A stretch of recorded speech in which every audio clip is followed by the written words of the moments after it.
very good morning to you, Trinidad and Tobago, and to all of us across the region and the wider world. Welcome to Talking Point here on WESN, the content capital. My name is Keaton Shaw. I hope you had a great weekend, and we're grateful to be here. We're alive, we're well, thank God, and we are going to continue the discussions this morning as we always put forward. Now, it's the 9th of May, and usually we are always doom and gloom, but according to one of our directors, well, I suppose we're realistic. According to one of our directors, we need to be a bit more spruced, a bit more bright and positive, and therefore this morning we'll start off the show with some good news. The central bank has indicated that they have seen tremendous growth within the non-energy sector, non-energy industries here in Trinidad and Tobago, with man hours reduced by an average of 1.2%, but an increase in productivity by about 36.7%, which is good news. Now, the increase is seen mostly within the manufacturing sector, food processing, beverage, as well as entertainment. Excuse me.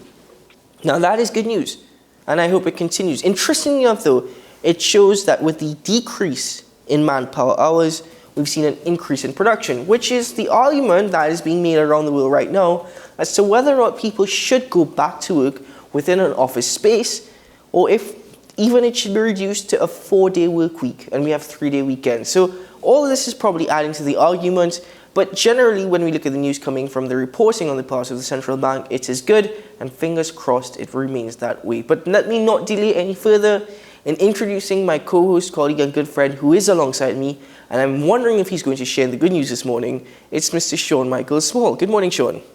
Good morning, Trinidad and Tobago. And while my co-host wishes to share good news, I'm afraid I must poo-poo on that good news. Now, first of all, with regards to increases, statistics, remember, they are lies, they are expletive lies, whichever one you wish to use at that point. And then there are statistics. Because if we're operating at 10% of pre-pandemic capacity and increased that to 20%, hey, we rose by 100. We doubled. We went from 10 to 20. What does it mean? I don't know. Is it good or is it bad? You have to tell me what are the increases when compared to levels before the pandemic. Have we returned to levels, or at least have we gone faster than estimates for recovery? So, I mean, it's complicated, but at the very least, I think it is something that is good enough. It's the right direction. We don't want to hear the opposite. We don't want to hear the reverse, that the things are not getting off the ground, manufacturing has not been able to recommence. So fortunately, we're achieving what could be the bare minimum of what we need to see. Meanwhile, in the last couple of weeks, I think the situation with regards to how we should perceive our nation has skewed quite a bit. And I'm not entirely sure exactly what to make of it. I'll just say this. I think this is more and more symptoms to a greater problem. We always said on the show, COVID has exposed a lot of problems, Keaton. And I think, ultimately speaking, it exposed our lack of long-term planning and fiscal responsibility, not just with this administration, but the administration before, but also just a lack of, I'm not even going with good governance, I'm just talking about common sense on communication, because ultimately speaking, we waited until near the end of the first term to say, well, it's the other party's fault, it's the other party's fault. 7 years later, it's the other party's fault. When you could have made that defense at the start of your tenure in government, you didn't. It seems as though this situation might be beyond the level of our political class, both opposition and government. With that said, that's who we have, and I suspect at the rate things are going, I would be surprised if we do not see a change in government one way or the other. Some type of change. I would be surprised, because as good as things might have seemed, or at least better, they seemed better the last election for the incumbent. They lost ground. I think that's quite bold comments that you're making, and quite bold statements that you're making, especially at this time. And you need to be a bit more clear in precisely what you're saying. You say some change in government. And that could mean... So the formula, right?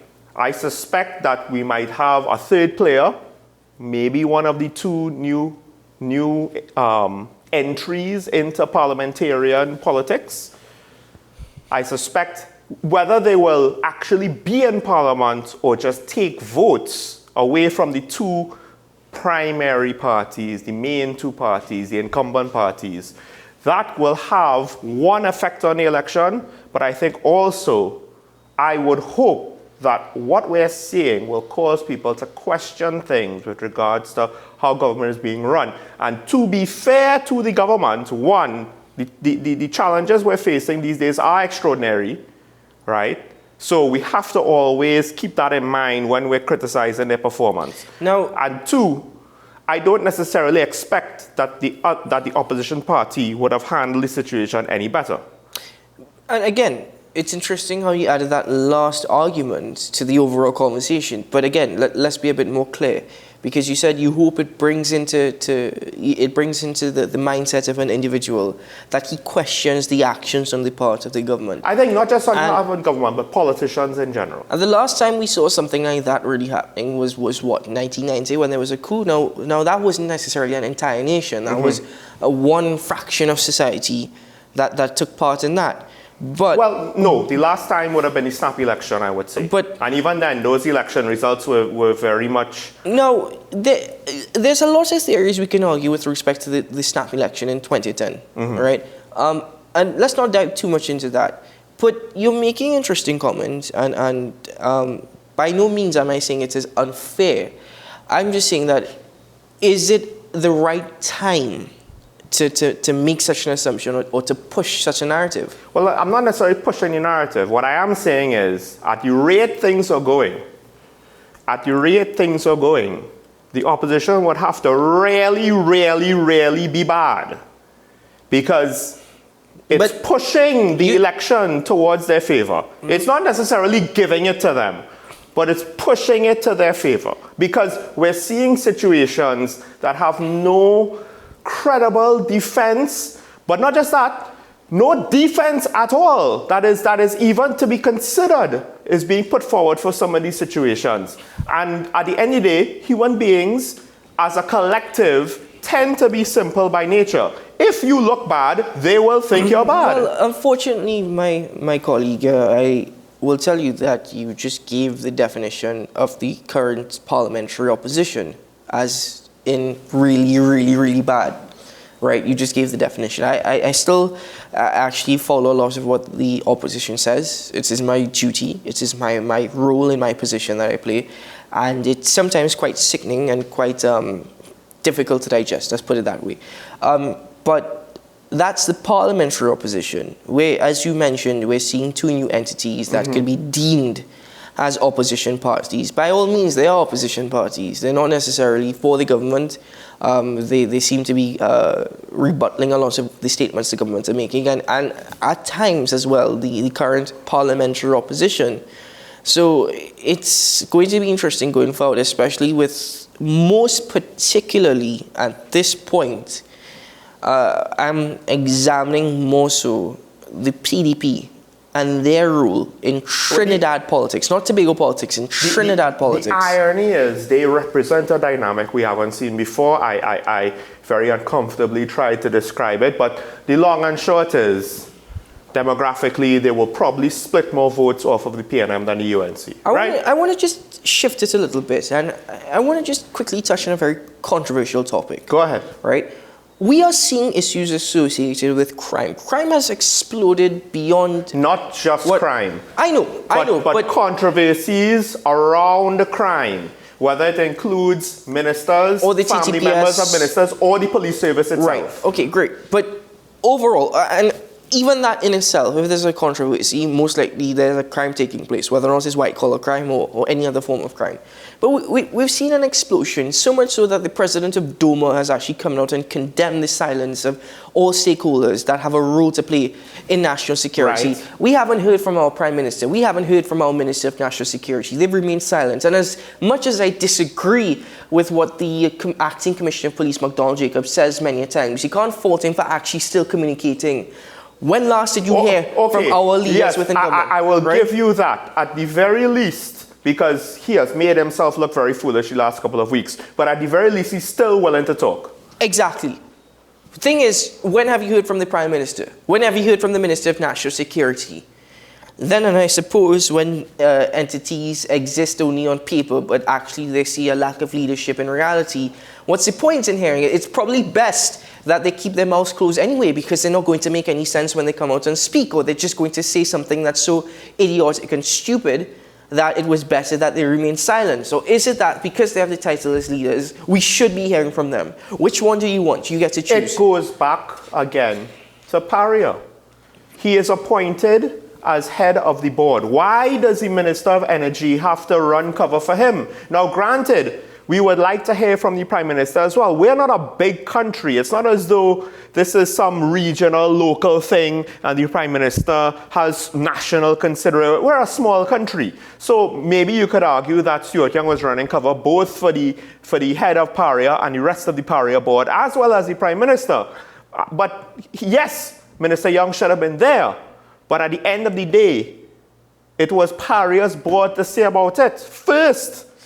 It is a sign of failure that he even had to intervene so soon and speak on the matter so soon. I'm glad that you brought up that topic. So all of that we're adding to the formula right now. And as I said, the controversial topic that I want to just touch on is, with everything that we're seeing and everything that we're experiencing, is it a possibility that we are going to see perhaps another uprising or a coup here in Trinidad and Tobago? Because I'm not pushing for this, and I'm being absolutely careful in what I'm stating, but with everything, when you add it together, isn't it the perfect formula for such I don't to think take place? so, because one of the interesting things is, with regards to the last coup, the number of people involved was too small for you to really call it a coup. They weren't able to control the country. They controlled Parliament. They took hostages in Parliament. They controlled TTT. Did they really control the country? No. I believe, legally speaking, once that happens, the members of the executive that are being held hostage, for all intents and purposes, they don't have the authority anymore to order about national security. It is whoever is outside of the situation now that will make decisions until the Prime Minister and the rest of the executive, people down the line in the rankings, are freed. You also have to bear in mind, Sean, that the time in 1990, with all the circumstances involved, such as the fact that gang violence was not as great or prominent as it is now, the resources available to gang members, right, but such as the caliber of weapons. Who is going to organize it? But that's right? what I'm saying. You need a movement. And I don't know, do we? And I don't we don't know what's taking place underground, do we? Things are not that bad yet, right? And it takes a lot to push a population to that point. So again, what we saw in 1990, that wasn't really something that threatened the nation. Yes, a lot of bad things happened, relatively speaking.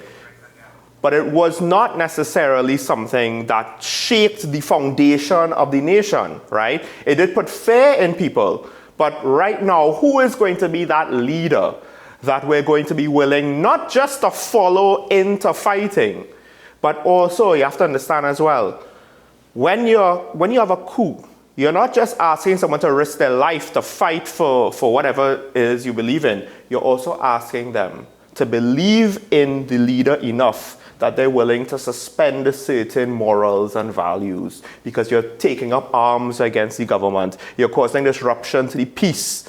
You're potentially causing chaos in the streets. And if mishandled, then it could lead to society breaking down, and you get what you see in other nations right now. Now, hold on. I get what you're saying, but isn't what you are defining in your comments precisely what we are seeing right now related to gang activity? Yes, but it's not, that's different. They have a profit motive, right? There's not enough gang members and there's not enough charisma for the gangs. First of all, hold on, do we know that for sure, Sean? Are we certain about that? Or are we just being idealistic again? It will take a lot. It will take a lot for that to happen. You need more than that, than just gang foot soldiers to take over a country. Right? Because not only will the gang foot soldiers have to contend with the actual police, army, Coast Guard, but to some extent also a part of the civilian population that will oppose them. I hear you. I don't necessarily agree with you. Let's put it this way. In most revolutions, it's not just the criminal element. You will get some of the criminal element, yes, because you need to resist the authorities. But you will also have to have a part of the civilian population to rise up. Otherwise, there's no legitimacy. Again, I hear what you're saying, and I disagree with you to a certain degree. I think that whilst the comments that you're making, again, need I say, not necessarily unfair, I think they're rather idealistic. I think with what we're seeing right now in relation to the power, the influence, and the strengths of gangs, and yes, you're right, you're focusing I don't think it's a gang. on civilians as well. And to a certain extent, you have a valid argument. I'm just saying that with what we're seeing now in relation to the weaknesses in national security as exposed. I mean, the TTPS themselves seem to not have any sort of strength within themselves or unity within themselves. The acting commissioner of police seems to be a political rubber stamp. And generally, overall, the commentary and the rhetoric that we're hearing from our leaders, or the lack of thereof. Gangs aren't freedom fighters. Economic situation overall. And I'm not saying, again, I'm not saying that this is something that is going to happen. I'm just saying because we're sitting here discussing this, and I point out again, we're not entirely sure what's going on underground. And I think that the comments on your part undermine and definitely do not take into account the power and the strength of the underworld. It's not about the power or strength of the underworld. It's about the impracticality of it. It's about, you're not just going to say, okay, we're going to do this and overnight it's going to happen. So then the coup in 1990 was impractical then, obviously. Well, what did I say? It wasn't really, there was no chance for Abu Bakr to take over the country. He never took over the country. He had no chance of doing that. He did not have the manpower to do that. Right? The only reason why he held out for so long was because he had hostages. And then he volunteered to give up the hostages if he wanted to. And to some extent, the demands he was making, I don't think any government would be willing to sign, to rewrite the constitution based off of threats of harming hostages. So that's not really a coup that will affect practical change in the government. It's going to disrupt lives. It's going to harm people. And we call it a coup, but on a technical level, the country, by and large, there was no army that was taking over huge swaths of the country, like what we saw when you had the Arab Spring, the various uprisings and insurgencies in Syria, in Iraq. That you had people fighting for territory. You had essentially two sides clashing: the French Revolution, the Cuban Revolution, right? You had it was more than just internal dissidents committing acts of domestic terrorism, which technically, just on a technicality, that is how you would have to describe it, or at least that is what I think would be the term that best describes the coup in 1990. But to say that, we had the army fighting in the streets, or they tried to kill, because usually that's the other thing. You could have a military coup, they might kill the rest of the leadership. But that's not what happened there. They didn't have the manpower for that. Well, folks, I'll tell you what. I mean, we've had our little discussion here within studio, but after the 9 o'clock news, why don't you call in on Talking Point, join us, and share with us your opinion and your thoughts on this discussion. It's a very controversial topic because in our position, we have to be very careful of what we're pushing and what we're discussing. I'll say this though, we might get more uprising, and we definitely, I think crime is correlated to how bad things are, and we might see more of it. Anyway, folks, as I was saying, just call in and join us, share with us your opinion, particularly on this. You can say whether or not you agree with our arguments, or if there's a different angle or side that we should examine. But it's very interesting, and I think it's something that we should discuss, especially with all that's taking place within society. But we have two quick stories to touch on before we go for our first break here on the program. And the first one is in relation to PC Geigs, who was killed during a police exercise in Diego Martin, 3 police officers have actually been suspended. And there's also a major shake-up within the division. It was announced by Acting Commissioner of Police McDonald Jacob during the Trinidad and Tobago Police Show Beyond the Tape. He thanked the director of the Forensic Science Centre and its entire staff to work in accelerating the ballistic testing on the weapons of the colleagues of the officer who was involved in the exercise, and admitted he had to make decisions after receiving that report. Now, we actually had not been privy to that report in relation to the ballistic testing. It has not been made public. We have an idea of what the forensics report indicated. The autopsy said he was shot from the back, but the ballistic testing, we do not have any actual report.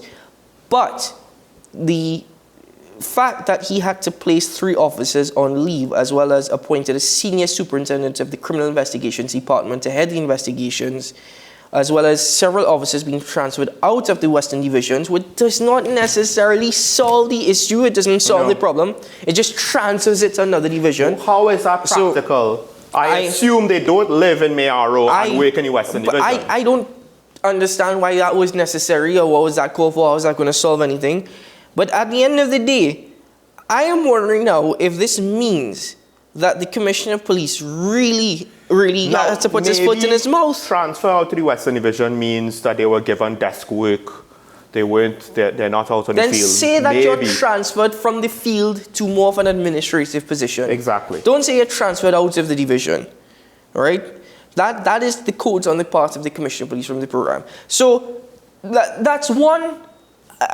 To me, this says it's just another whole foot in mouth, basically, because he was defunding police officers the week before, and now he's had to take action which goes against everything he was saying. I wonder if the Commissioner of Police, the Acting Commissioner of Police, is still smiling behind his mask. And by the way, are these officers who are suspended, are they still receiving pay? Are they still being paid? So here's the thing. Until they go through court, technically they're not guilty. Right. Excellent argument. The TTPS has indicated that they are still individuals, they're still members of society, they have not been proven guilty. The investigation is still taking place, and therefore they are entitled to that I pay. would just like to know, similar to what happened to Diego Martin, did some police officers tear through police stations to arrest these 3? I would just, or is it that, if it was somebody else, we could be vexed, but when it's 3 of our own, it's like, oh, well, we need to understand that, these things happen and everybody has to get their day in court. I wonder if Mr. Romney would have had his day in court. He would have been innocent until proven guilty. They would have arrested him peacefully. He would have come in. They would have sitting down on a chair. He would stay on the chair. He would get off the chair safely. I wonder if that would have happened. Now, you remember when the acting commissioner condemned the young man? Exactly. As well as berated the other residents who confirmed what the young man was saying? I mean, why we can't berate some police officers now? Anyway, they didn't have to tear down through walls or have any sort of raid or actually, have to probably throw on people within a police station. I'm sure the officers went very I would nicely. just like to know if any of those officers spoke to the family of the deceased and gave them the lie that they gave their colleagues before the truth came out. Again, I wonder if he's smiling behind his mask this morning. Remember when he made that comment at the funeral of the police officer? I'm smiling, I'm wearing a mask, but I'm smiling because we have the resolve and the resources to protect Trinidad and Tobago. How many murders took place over this weekend? Anyway, another topic, Sean, that we could touch on very quickly is, and I'm wondering now to what extent is this the beginning or is this a continuation or a build-up of what existed before? Of religious division within Trinidad and Tobago. 2 weeks ago, we saw a church in Morva, a Roman Catholic church in Morva, being broken into and vandalized. Now, last week, the desecration of the Karapo Shiv Mandir, twice thieves broke in to the Mandir, stole $5,000 worth of items, and cooked corned beef, which is an animal that is deemed as sacred in Hinduism. So, corned beef in pots used by the temple to cook sandwiches or to make sandwiches and prasad. I don't even know what to make of it. This is the stupidest thing. Like, whoever did this has to be some of the stupidest people I've ever heard of. You're going to harass a community to this extent, no matter what they may or may not done to you, or you may or may not think of them. Come on. Whatever moral high ground you think you might have had just went straight out of the window. And more importantly, what does this prove? You are literally just trying to upset somebody for what? And if this is just some burglars playing a prank, well, that is just beyond pathetic.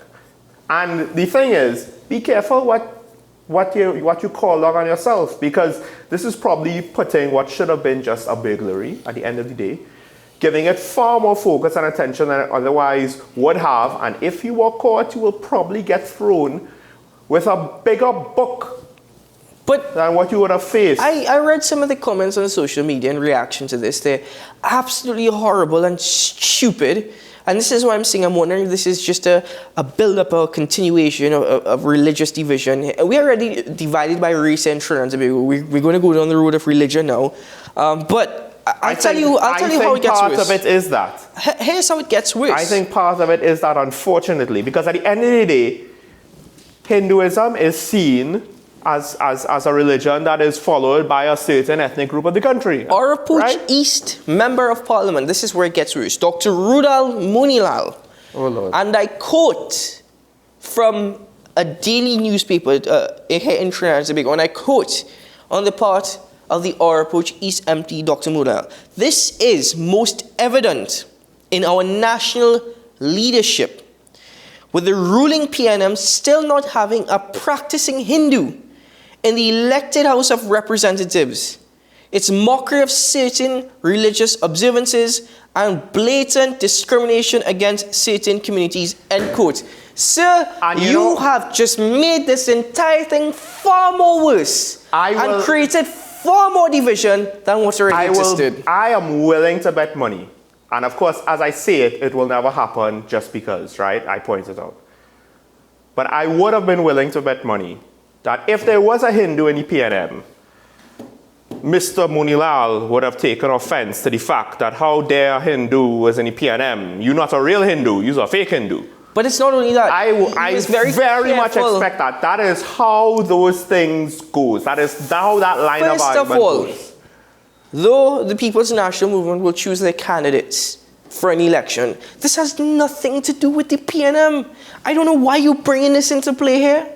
If a person who chooses to practice Hinduism, if a person chooses to practice Catholicism, I ain't gonna lie, or practice Presbyterianism, I ain't gonna lie, what difference does it make? What nonsense am I hearing from the opposition leader? And the ironic part. Well, no, he's the leader.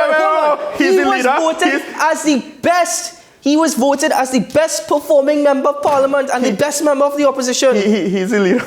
Well, forgive me. Forgive me. At this point in time, But here's the thing. I think you actually, yes, you're right with one of your earlier comments when you had a rebuttal to me. It is moments like this that make me think, and this is why the opposition leadership, I'm not necessarily going to say the party, but why the opposition leadership are not fit for office. They literally expose themselves while trying to expose the government. I also don't know how this entire thing became a PNM thing, and this is why I'm talking about division. This is the nastiness, the hatred, and the level of ignorance that we have within Parliament by the opposition members. That is true. Not ignorance. Not everything the PNM brings the UNC into it. But just about everything the UNC brings the PNM into it. And hatred over a matter that involves a temple. Sir, are you a different level of... Wait. I don't know. Where's your mind? Wait. Now, maybe Mr. Munilal has evidence that there's Temple Gate. Right? Oh, great. That this is a PNM thing, right? Was it a PNM thing, sir? You mean we went from Roti Gate to Temple Gate? Did they take a page out of Nixon's playbook and want to wiretap the Hindu temples and then left incriminating evidence on accident in the form of cooked corned beef? With the quotes on the part of the opposition member. from this daily newspaper, and I quote again, "The PNM must abandon its endemic biases and prejudices and govern equitably and justly for all the people of Trinidad, thereby settling an ethical and principled example." So your comments contradict exactly the message that you're trying to push. Right? Your comments contradict. Your comments more so, sir, than anything pushes more division and hatred. You are trying to condemn the PNM for exactly what you are doing. He's admitting that the PNM have more influence over society than the UNC does, or? Anyway, folks, I really get worked up with these things. Listen, I pray to the younger generation, if you're watching this show, right, to forget about the old horses that we see in Parliament.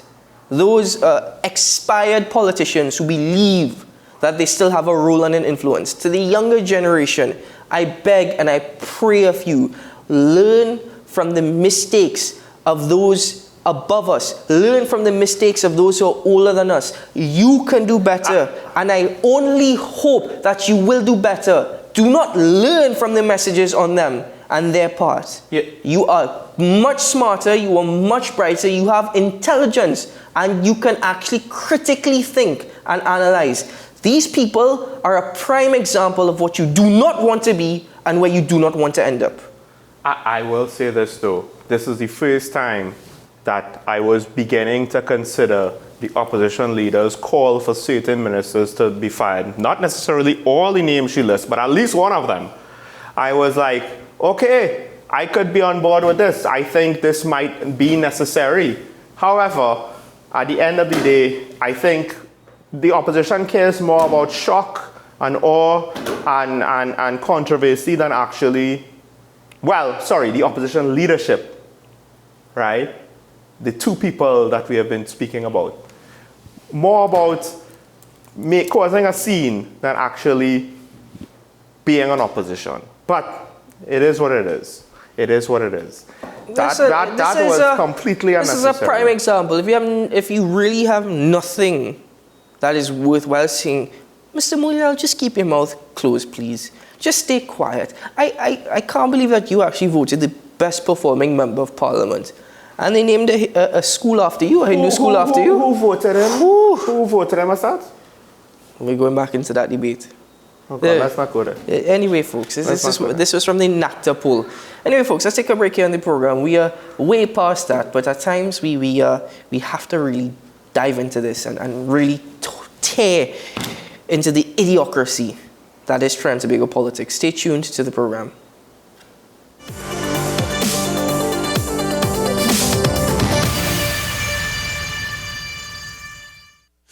North Coast Jazz 2022. Day 2, Event 2. The big day is Family Saturday.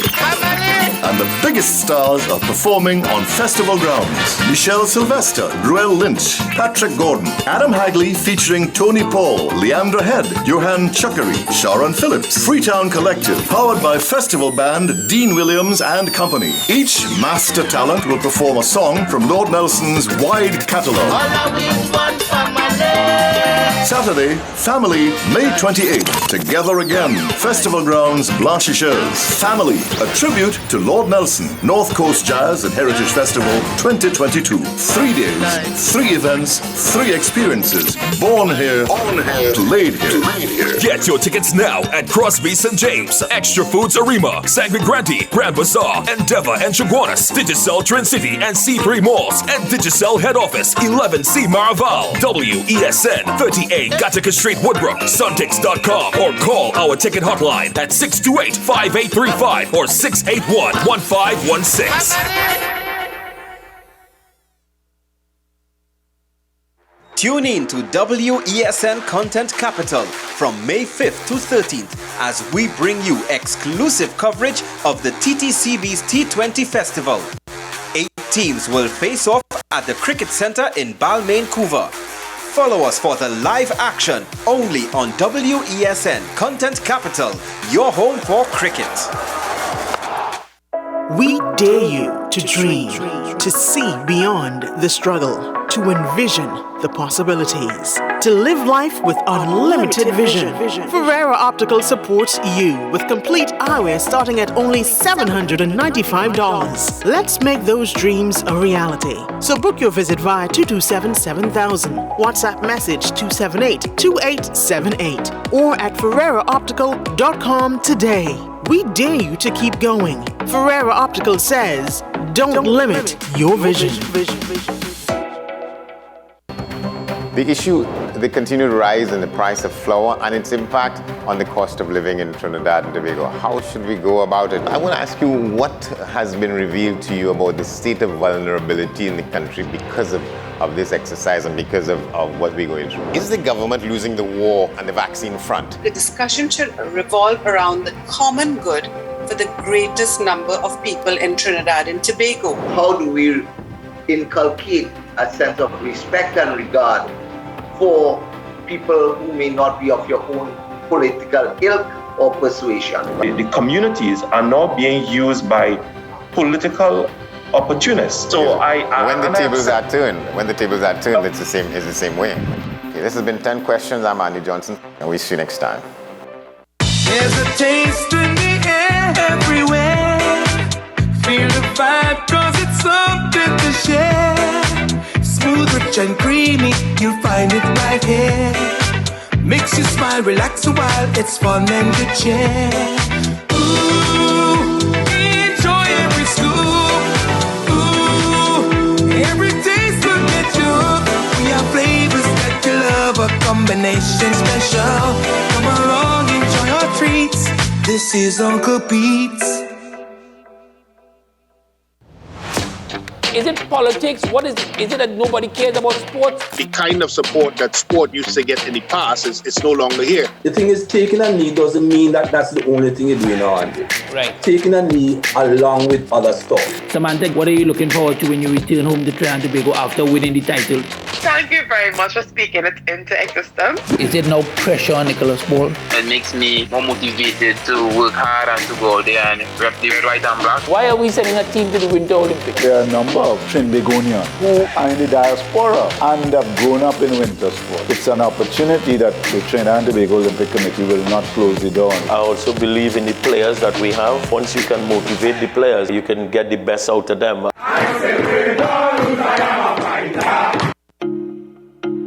If you live with someone who's tested positive for COVID-19 and has to self-isolate at home, take care of them from a distance and reduce their movement around the house.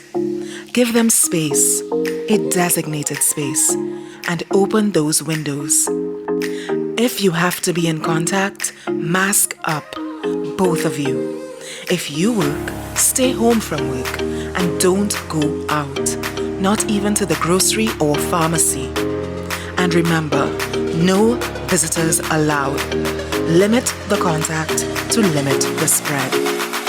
The Trinidad and Tobago Red Cross Society. Mission-based, people-focused, community-driven.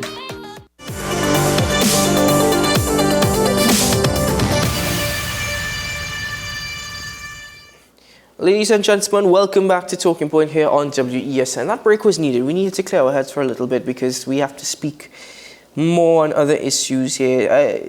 It continues, and so the conversation continues. Sean, I know there was one topic in particular that we were both examining, but you really wanted to dive into it this morning. I'm going to give you that opportunity now. Well, so just generally, look, I think at the end of the day, and I said this before, with regards to crime now, we're seeing the problems being more exposed. We don't necessarily have the resources, and more importantly, and I think, and it's fair to say, well, the situation is even more challenging than it ordinarily is, because we're seeing crime in a different way now. It might not be that much more. It might be a lot more. You know, we don't necessarily have the statistics. Because there have been years we had a lot of crime and a lot of murders and murder-suicides and women being assaulted, raped, murdered, etc. And various robberies, etc., etc.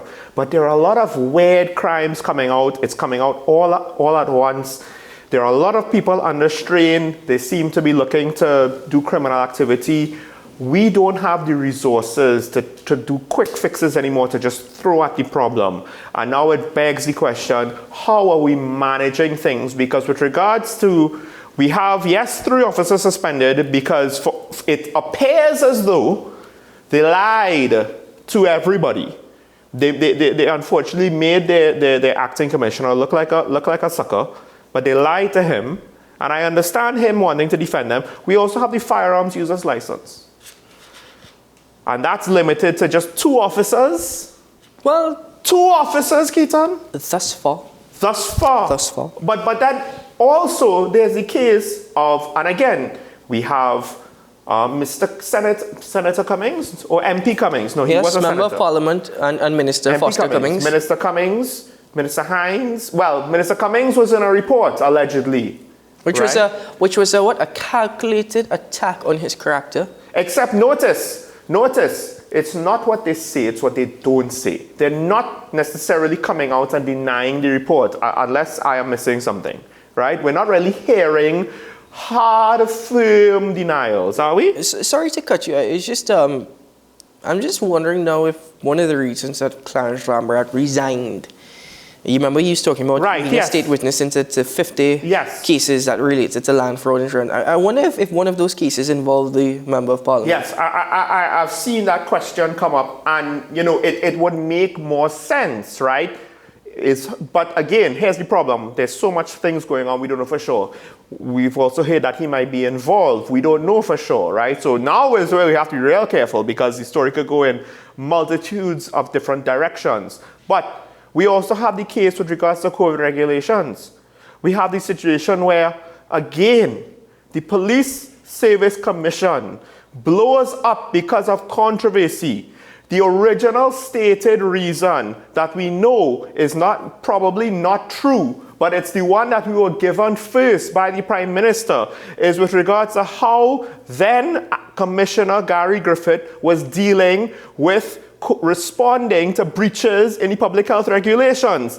Now you have the son of a sitting minister that, for all intents and purposes, to the layman using the eye test, is he breaking regulations? More or less it looks like he is to just about any reasonable person. The warrants for evidence in that case were thrown out because nobody appeared to the hearing. What is going on? Including the defendants. Including the defendants. Including the defendants who did not appear. Now maybe I read the story wrong. That's what I read with regards to what's being reported. But I just to think that we're going to just try to sweep this under the rug. But the irony is, or the conspiracy theorists might think, well, they leaked the Public Service Bureau report and threw Foster Cummings under the bush to distract people from all of these other things. But all of the distractions have to be with something bigger and bigger and bigger.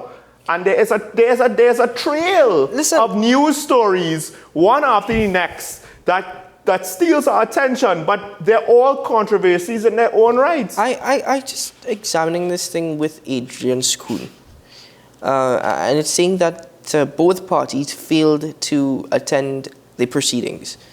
In relation to that, officers not showing up to court is nothing new. It's a Trinidad Yeah, but they were real system. gung-ho at the start, huh? Hold on, no? That's nothing new. A defendant not showing up to court is, I don't know how often that takes place. How often do we hear about that? Yep. All right. If I put those two together, if I was a person who really wanted to push political conspiracy, it would not be unreasonable for me to assume or to make the statement that somehow or the other politics was involved in that. But Keaton, politics was involved in that. By the good judgment of the Prime Minister, I have lost faith in cabinet by his good judgment, not by mine. It is the standards he has set. By the standards he has set, he lost faith because of a similar situation to this. My friend. Unequal enforcement of the law, in his opinion. How it was being handled, in his opinion, fine. By the Prime Minister's good judgment, I assume Dr. Keith Rowley has lost confidence in some of his cabinet colleagues. I wonder if he's lost confidence in his Minister of National Security. He lost confidence in the former Commissioner of Police, who was probably doing a lot more than the actual Minister of National Security. No. So I'm just wondering if he's lost, as head of the National Security Council. I believe nobody wants that job. Anyway, I also, since you brought because that's a heads will roll job. There's no way to win. Everybody in that post will look bad. Except Stuart Young kind of came out looking okay. I think Stuart Young is probably the best thing the People's National Movement have right now, the government have right now. I honestly think so. Yes. But since you brought up all those topics, let's just shift across to our sister isle for a moment, and also your second home, where you spent a lot of time. The legacy project on the part of the Prime Minister, as we like to put it. Oh, God. The I don't know what to make airport of that. expansion project by NIDCO. National Infrastructure Development Company Limited, NIDCO chairman Herbert George, has described as totally incorrect the view that the company, as well as China Railway Construction Caribbean Limited, NIDCO being the project managers of this, are trying to displace residents of Silk Cotton Trace Extension and Cromston Trace in Bonacord, Tobago, to make way for the new airport without compensation for the properties. So what he is saying is, we are trying to displace them. In other words, there was an incident that took place last week, Friday, in which 3 segments of the roadway at Silk Cotton Trace Extension were blocked with boulders in a move which residents claimed was done to forcibly remove them from their properties. He said even before the acquisition process for the expansion of the airport, the government had secured a loan of $300 million to pay residents for the properties that were to be acquired. How much of that money was spent? How many properties was it spent on? How much money remains? Hold on. That comment, which is a blanket statement, these residents in these 2 traces, were they compensated? So they paid in one case, they claim to have paid the father, but not the son, and the son isn't moving. Now, I just need to ask the obvious question. Who owned the land? And if it was squatters, then I think you just got outmaneuvered.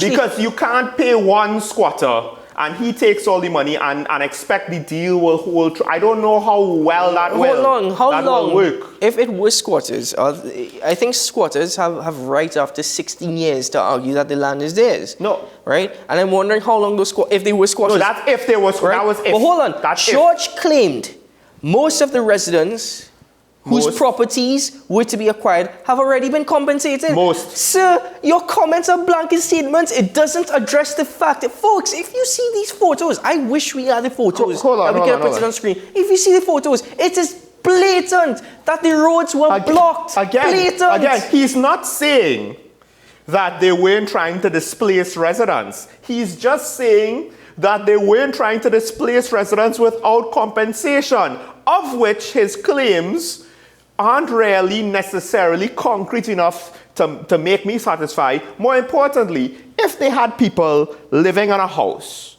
and we wanted to remove them, right? There's more property than just the land and building. There's property inside the house that I do not have legal right to. That the people, whether they are illegally squatting, whether they sold their land and they need to move by a certain date, whatever have you, they have a right to remove it by preventing them from accessing the rest of their property. Aren't I not potentially breaking some laws? Maybe instead of just trying to do it in a very, very wajang gangster, unofficial, possibly dubious way of just putting rocks on the road, maybe if legally they're supposed to leave by a certain date, hold on, he says we get the TTPS, we tell them, listen, this is the court order now for you to leave because legally you're not allowed to be here. You have been compensated for your property. The court mandates X amount of time for you to gather your stuff. Could be a day, could be a week, whatever. A police officer makes sure the process goes through. If the private individual still insists, then goes through the next part of the process to legally evict somebody. So, not do this. Chairman of NIDCO, Herbert George, claims permission was granted to close Silk Cotton Trace Extension and Cromston Trace many months ago. By who was this permission granted? Whom granted this permission? Who gave you access? George said an alternative route was prepared for use by residents. However, he said, I'm not surprised that he made this comment. And there may be some truth to it, but there's probably a reason behind it of which we are unsure as yet. He said the new Folly Augustine at Tobago House of Assembly, which was sworn in December, prevented the road from being closed. And I quote on the part of Mr. Herbert George, chairman of NITCO from the Daily Newspaper, "It is unfortunate that it is being presented as if we were just going on willy-nilly without any regard to the property owners, closing them off from their properties. But I can say without any fear of contradiction that the properties we have acquired, we have paid for it. We have bent over backwards to meet people and negotiate with the people." Sir, again, your comments are blanket statements. No, it doesn't address the residents by this trace, and it doesn't address the argument or the point that's been made. What he doesn't say is, he didn't say we bought and compensated for all of the residents. He's not saying all.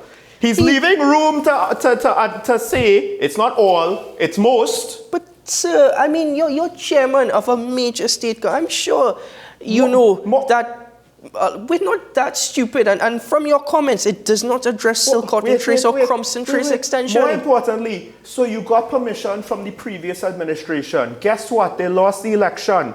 And if you did it then, when you got the permission under them, then fine. Now, is it that the PDP gave permission months ago? Somehow I doubt that, because if they did, so you should have said so. So let's assume that they didn't and it was the PNM. Since you did not do it and, administration changed, it's not their fault, the current administration THA, to disagree. If they want to disagree, that's their right. And unfortunately, you move too slow. But more importantly, again, this is not how you evict somebody. Because first of all, did you go into the dwellings? Did you take up all of their possessions and throw it out? You didn't even give, what is the mechanism you had for that? The unfortunate thing is that I'm laughing that this is actually the legacy project on the part of the Prime Minister. I'm laughing that this is it. I mean, Trinidad and Tobago as one nation, he's Prime Minister is one thing, but as we heard in the election last year, and this goes back to it, because people might say, Keith, your comments are unfair. This has nothing to do with Keith Rowley. At the end of the day, he's Prime Minister and he could intervene if he wants to. Hold on. The THA did not push this project through its central government and he's the Prime Minister. Exactly. And the unfortunate thing overall, as we said, it's a legacy project. What we heard on the ground in Tobago in the December election, and the results really showed this actually, people were very upset. People were very upset at the way the Prime Minister treated, and I quote from a few individuals on the streets of Tobago, his own people.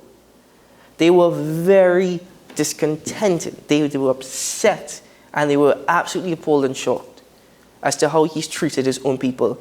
And this is what we're seeing happening again. I know being in the position and the role of the Prime Minister is not easy. I know it's not an easy task. And no matter who you are, you could be the most likable person. You're not going to satisfy everybody. And there are people who are going to disagree with you. Some with constructive criticisms and others with stupid arguments. I know it's not going to be easy and you're not going to satisfy everybody. But at the end of the day, you can do a lot to help your situation and to help your case. And in this instance, and in many other instances, we're not seeing that taking place. So to borrow a phrase that was very much foolish, as far as I am aware, and I could be corrected by someone in Tobago, but nobody wants the airport. In fact, the prospects for tourism are so bad, government is trying to sell Magdalena. Meanwhile, I get raising the price of gas. I do. Except, don't have a $1.2 billion project whose return on investment we might not see for 20 years, given the state of our tourism industry. If we get it in 20 years, right? It's the loan that we've taken and the conditions of the loan of which we do not know. And given what we have seen in Sri Lanka, well, I wonder if, for all intents and purposes, it will be a Chinese that has the leasing rights to the airport for 99 years if we cannot pay back the loan that finance the airport. The Prime Minister of Sri Lanka resigned this morning, if you didn't know. He tendered his resignation this morning. The government have to bail out another project He tendered his resignation this morning. Anyway, folks. Well, we have to bail out another project that can't get you revenue in line to pay off its loans. Maybe the airports in Tobago, definitely needed refurbishing and upgrading, but not to this extent. So when somebody else does it, it's bad with WASA. But if you do it, it's okay because... It's justified because they did it before, but we're doing it even better than them. We're doing it even better. We're doing it even better than them. Anyway, folks, WSN now breaks for news on the hour, and when we return, we open up the phone lines this morning. Stay tuned to Talking Point.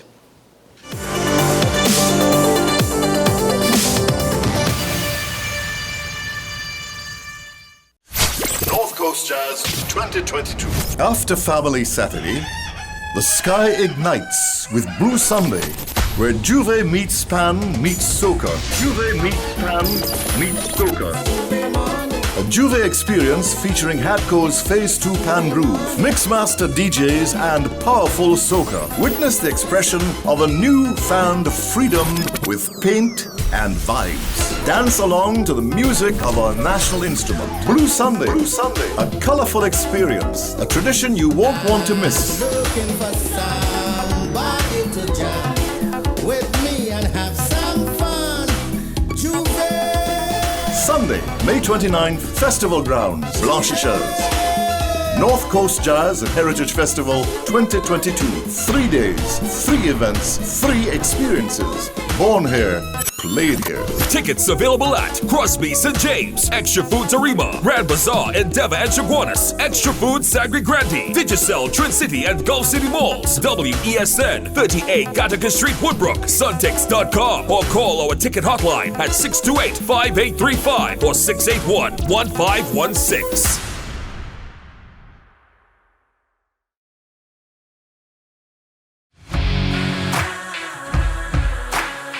Every day, we communicate through stories. Stories of ourselves, our challenges, our goals, our experiences, and our aspirations.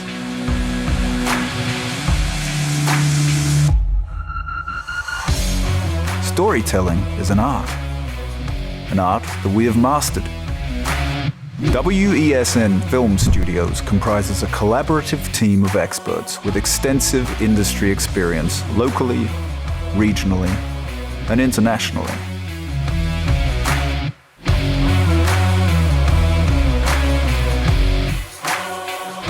The ability of your business to successfully communicate with your preferred audience depends on the strength of the stories you tell.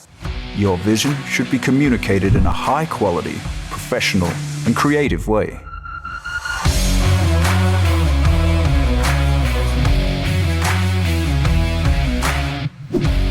From concept to post-production, advertising to film, multi-camera productions, live events, streaming, and virtual conferencing, we are WESN Film Studio. Let your own unique voice be heard and your vision realized. Call us today at 628-5835 for your next production.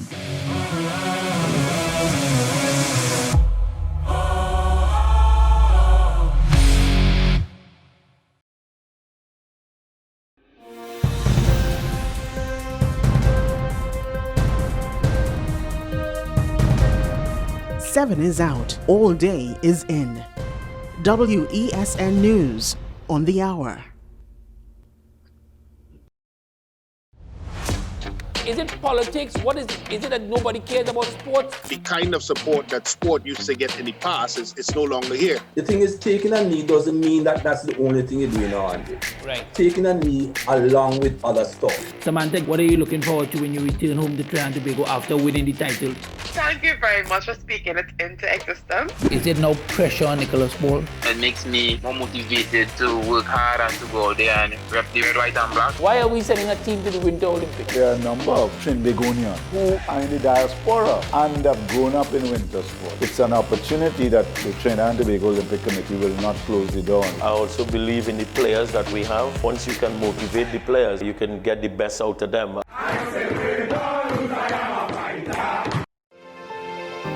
Burning questions, urgent topics. Welcome back to One on One, the show where we tackle the most current and pertinent subjects that are affecting all citizens, where we ask the hard questions and have in-depth conversations. What separates One-on-One from other talk shows is that the conversation stems from a younger perspective on topics that affect the fabric of our society. One-on-One, Wednesdays at 10 a.m. on WESN Content Capital. AM Prime on WESN, the only place from 6 to 7:30 a.m. where you can get the most analytical and thorough interviews and regional reports. The Barbados Labour Party, led by the Prime Minister Mia Amal Motley, once again able to achieve a clean sweep in yesterday's general election. I think a lot of people have underestimated the power of Tobago nationalism. If the government is afraid to say it, I, Martin George, I am saying it this morning on your show, Andy, there will be no carnival before Ash Wednesday. Grab a cup of coffee and start your day right watching AM Prime with Andy Johnson weekdays from 6 a.m. only on your Content Capital, WESN. If you live with someone who's tested positive for COVID-19 and has to self-isolate at home, take care of them from a distance and reduce their movement around the house. Give them space, a designated space, and open those windows. If you have to be in contact, mask up, both of you. If you work, stay home from work and don't go out. Not even to the grocery or pharmacy. And remember, no visitors allowed. Limit the contact to limit the spread. The Trinidad and Tobago Red Cross Society. Mission-based, people-focused, community-driven.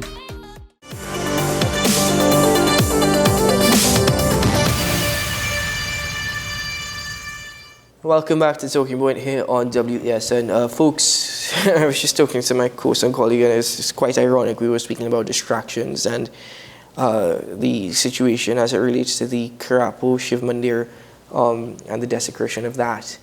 I got distracted by the comments on the part of Opposition Member of Parliament, Dr. Rudal Munilal, which takes away from the actual situation. So, this thing with respect to religious attacks on religious, places of worship and institutions, I hope this is not a trend that we're about to see unfold. Another trend. I only hope that it ends here. We don't need any more division or hate in Trinidad and Tobago than already what exists. I think, listen, if there's a case where a religious group is persecuting you, then seek formal and official redress. Don't just take it upon yourself. And if they weren't, if you were seeking issues with them, well, this has to be one of the most stupid and downright lowest things that I've seen in a while. 623-9376, 622-9338. Have your voices heard here on the program. The number's up on your screen. We do have a call with us online from Digger Martin. Good morning, caller. Good morning, Mr. Shah and Mr. Paul. Good morning. Morning. All right. I wanted to take you and Mr. Paul, on the issue of politics and religion. Small. I know you went after the Honourable MP for Europe, which is Ms. Dr. Munilal. Nothing honourable. That wasn't me, but... I was me, and nothing honourable about his comments. But yes, go on. Listen to me. Listening to you. I'm listening to me. You remember recalcitrant minority? What did that mean? When Basu Pandey was the Prime Minister, he followed his religion, very well. He put a Jandi flag in the home of the President. What did the new incoming Prime Minister, Patrick Manning, did it? He publicized on all the newspaper the removal of the Jandi flag. If he was honest himself and to the whole population, he would have done it quietly. Okay, he doesn't identify with the Jandis. All right? One of the things that Dr. Eric Williams did, he drove a wedge into the East Indian population. He went for the support of the Muslims because he wanted to push aside the Hindus in Trinidad because he was not getting their support. They were at him. And that is where the recalcitrant minority terms come. Look at the other comment.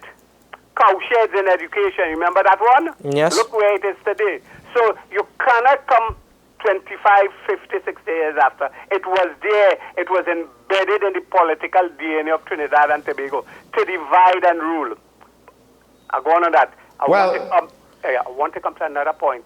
And I'm waiting, just like Helen Drayton, to hear the PNM Women's League make a comment on the Honorable Webster Roy on the Children's Authority and the way how they treated the report.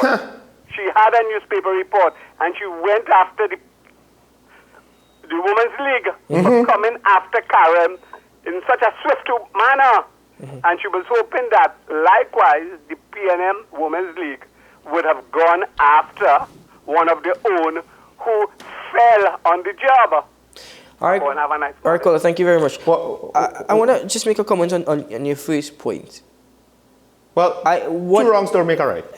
More or less. Because whatever you mentioned there, sir, does not justify at all, in my opinion, the comments made by Dr. Raul Muyal. And if we want to say historically, it's entrenched in the political DNA, why must we continue to practice it? We need it out exactly. of our Why politics. must we continue to? It does not justify or give credence to what he says. Look at what's going on. There's still some bad things happening in Guyana politics, in Guyanese politics. I get that you want to explain the history of Trinidad and Tobago to us and the history of politics of Trinidad and Tobago, but sir, it is that level of thinking that will never allow us to progress. Right? But your second point, very much so, the PNM Women's League, well, we have a call they don't care about on the line with us from San Fernando. Objectivity. They only care about attacking people who criticize their leaders. Good morning, caller from San Fernando. Good morning. Gentlemen. Good morning. Trust you had a good weekend. We hope you did as well. Well, the news was horrible. Yeah, I know. Let me just make a quick comment here to you guys. The desecration of religious places has been an ongoing situation for a long time. Churches, mosques, temples. That has been an ongoing situation that has not been exacerbated because of this situation. However, it is a deeper situation that we need to look at. Just as people are doing these things and they show no respect for other people's religions, it shows that within the society that there is no respect for each other in the society. Yes. That is what it is saying. Yes. And so what has happened is, sad to say, I keep repeating myself on this program, the soul of this nation is lost. And the leadership of this nation needs to be totally removed because there is no leadership on either side of the benches. Absolutely right. Absolutely right. And we take issues like this and we politicize them. Exactly. And we divide the nation. Yes. People are sitting there. I want to say this to you all. Sometimes we believe that we elect people because they're so highly educated and they will do the best for the country. But I believe if you take a housewife and put them in the parliament, they will be able to budget better than Mr. Con Emmon. Because we are on the verge of the property tax. Gas has gone up. Groceries has gone up. And the nation is in a mess. And we take this one incident here and we try to emphasize something that is not. Let us be careful where we're going with this, because the nation is in a terrible condition. Now, some people are still not believing this, but this is true. And so let us not use religion. I know all the politicians who have only got to talk about religion and politics, but this is a deep-seated issue, and it reflects in the society the no-respect for students and teachers, students and principals, and children and parents.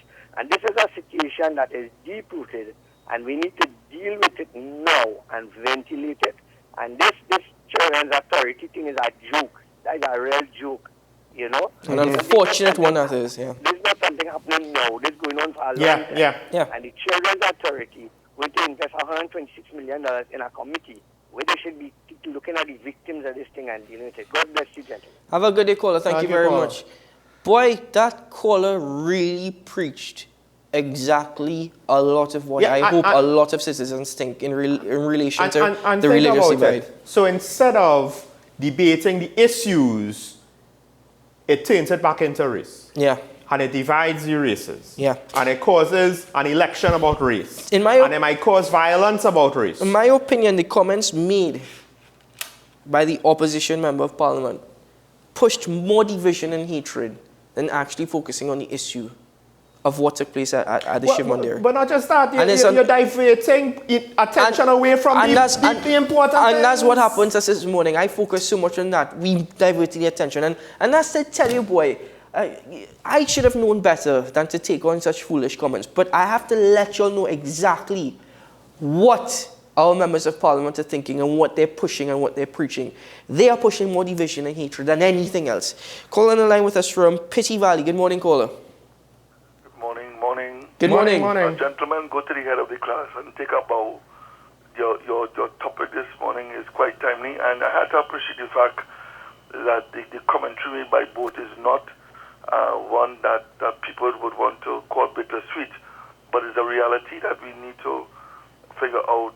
For many years, we have become intolerant of each other's race. In fact, international nations from time to time come down to understand how do so many different religions coexist in this small space. And we have won a lot of international books have been written about our cosmopolitan, our pluralist, and this creeping intolerance that is emerging. Mm-hmm. All religions need to come forward, whether you're Baptist, Pentecostal, Adventist, Catholic. The media need to step forward and say, we would not tolerate this. Mm-hmm. We must have swift action and deal with these people, because there's an attempt. There is a planned and deliberate attempt to divide and to cause confusion and to bring some level of unfortunate evil among this one group. And it should not only be seen as just a few. People are planning and sitting down and strategizing how to make this country ungovernable, how to create war and mayhem and conflict between each group. And it is too consistent, too often. It's happening too often now that we need to recognize who are the culprits, make them out, put them in jail, let them know it's not tolerated. And everybody, including the media, but what you're doing there is absolutely excellent. It needs to be in the forefront. We need to address it, and we need to make sure that our country turn back to a place where everybody, each race, each religion has a unique place where they can, share our commonality and respect each other. We would not, and we should not encourage that. Excellent topic, and take a bow, gentlemen. Thank you very much, caller. Rainbow Nation, melting pot. Equals to what? Paradise lost? Would it ever be paradise found or refound? 2 islands, many cultures, many ancestries, one nation. And what we have was special. I think what we still have is special, despite our concerns with racial division and religious division as well. What we have still is special because the integration, the camaraderie we have is not something you see in a lot of places. We might have one of the best cosmopolitan integrations in the world, and the risk of losing that, I think, would be very much a shame. Well, we are slowly slipping away. Now more than ever. Thank you, caller, for reminding me about that. Now more than ever, the role of the interreligious organization is needed. Now more than ever, that unity and strength needs to be shown, that level of camaraderie. We have a caller on line with us from Tobago. Good morning, caller. Good morning, gentlemen. How are you? Good morning. We're doing well, sir. How are you? Very good. Great topic this morning. I appreciate it. I want to agree wholeheartedly with, I think that the caller before the last caller who spoke on the issue of our governance. And I think you're going to have to get accustomed to that word again because you'll be hearing it over and over again. I want to add on to what he's saying. I agree totally with what he said. I want to also add on to what he's saying.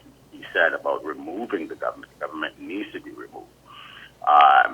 That may not be a bad idea, but I think also what we need to look at is not just the government. If you remove the government and just simply put another government in place, and the system remains the same. It's a system that is corrupt. It is a system that is has grown into a habit, cobwebs have formed around it. Yes. And it has cadres of habits Yes. that is practically impossible to break because there's a lot of money tied to those habits.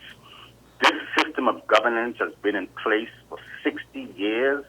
It was copied and pasted, and it is time that we review it to see whether or not this is how we want to continue. Yeah. I believe our prime minister and president, well, I don't think that we need a prime minister and a president, but whoever is the head of our government ought to be elected directly by the people. We need to start minimizing the role of political parties because that is where the corruption lies, Yeah. in the political parties. Yes. And the people are X'd out of their own governance structure because they vote for a party, and then the party determines who the people, who will represent the people. Yeah. That is really, really backwards. Yes. Thank you very much, Jeff. Thank you very much, caller. Yes, I have been saying that too. We need to vote more on the individual candidates and not on the party. Which has often been the cry and call of many. Because you can't tell me the best candidates won in the last however many elections. Take your pick. Take your pick. You can't tell me the best candidate won in each case. People don't vote for candidates, Sean. No, they don't. People in Trinidad have voted for party. You know, put your sign next to the Rising Sun or the Balize. Good morning, caller from San Juan. Hello, good morning. Good morning. Morning. Yes, you know, Keegan and Sean, whenever we discussing race and politics in Trinidad, we always have to go back in history and be mindful of our history. This racial divide that is taking place in Trinidad now, if we are honest with ourselves, this started way back in 1955 and 56 when Eric Williams came here and laid his bucket down. This became more pronounced in the defeat of the PNM at the federal elections in 1958 because in the federal elections of 1958, Sean and Keegan, Trinidad were allocated 10 seats. The DLP won 6 and the PNM won 4. And that incurred the wrath of Dr. Williams because Dr. Williams felt at the time that he was this elder statesman leading this brand new party, the PNM. And when the PNM lost to the DLP, he became angry and he vented his anger towards the Indian community. And he said the PNM lost the federal elections because the Indians didn't support the PNM. And that is how the phrase, when he described the Indian community as hostile and recalcitrant, that was the genesis of how that phrase came about. Indians being described as hostile and recalcitrant. He went further and he described the schools that the Mahasabha built, the Hindus, as cowsheds. But today, we see the same cowsheds. They are producing the scholars, the doctors, lawyers, and engineers, and scientists, and so on. But the schools that Eric Williams built, the junior secondary and senior comprehensive schools, they are producing the students who are so indisciplined. And we see the everyday, we know what is going on with this, the fights in the streets and so on. All right, but caller. you see, the whole story, what I'm trying to say, the political divide. In the colonial days, people in the 80s and 90s will tell you that in the British colonial days, when they ruled this country, everybody, African, Indian, Chinese, lived as one big happy family. The racial divide, and he did it for his own selfish political gain. Eric Williams. All right, caller, thank you. Divide the people. All right, caller, thank you. I'm sorry I had to cut you, caller, but we have other callers, and it was too prolonged. I'm just going to tell you that, first of all, if we're speaking about, if we want to go back and look at history and we want to say Eric Williams said this about the Mahasabha and the cowsheds and whatnot, you try and justify many of the rhetorics and narratives and the stands. A former head of the Mahasabha, Satmaraj, who could, it's very much debatable that he was probably the one who was pushing a lot more hatred, religious division, and racism than anyone else. If we're looking at our history and you're saying if we have to be fair to ourselves, and furthermore, yes, let's look at our history. Let's go back and look at our history. But let's not use it as an excuse and then a justification to continue practicing it. Two wrongs don't make Let us not condemn it, but then go ahead and do the same Eric thing. Williams Let's learn from it. Learn from your history. Eric, it's not as though Mr. Munilal was condemning Eric Williams because Eric Williams is in front of us and he said something now. That was then. It happened. A lot happened. history is not summed up by one or two statements by one or two men. Yes, that could be where the genesis could be traced back to, but it is the participation of many after him. Tells me that a lot of you callers are educated, and I'm glad for that. But we have learned and realized that it's wrong. Why are we bringing it up now and we continue to justify it and say, well, this has existed then, that's why it's here now. Y'all could change it. Y'all are good thinking citizens. Y'all could change it. Who do we have? Call on the line from Digger Martin. Hi, good morning, gentlemen. Good morning, sir. Well, I quite agree with you, both of you earlier. They should not be living in the past with these things. These are the things that cause racial tension and strife among people. And we should try and get away from that. Yeah. Because once you continue down those lines, and that is what has been happening, it arises more at the time of election. So we have to try and get away from that. That's why the country cannot run properly. Yeah. And people who you put good people, they turn when you reach there. Yeah. You're talking about everything will have a core again. Well, I hope not. We will never have that again in this country. Yes. But I don't think so, because what we have now is more like gangs and so on. And gangs don't even look after themselves. And once they can get contracts and things from government, that's all they're interested in. What happens when you cut those contracts? Anything like that. I don't think about it over to the country myself, because his idea was that the rich was living off of the poor, and that everybody should be the other way around. And he was quite disturbed because of people weren't getting food to eat and all sorts of things. So. And the last caller, you should have mentioned also that a comment that Dr. Ekudan made.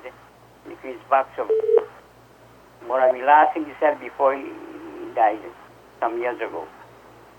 I think I supported the wrong set of people. That was one of his comments in his. Oh wow!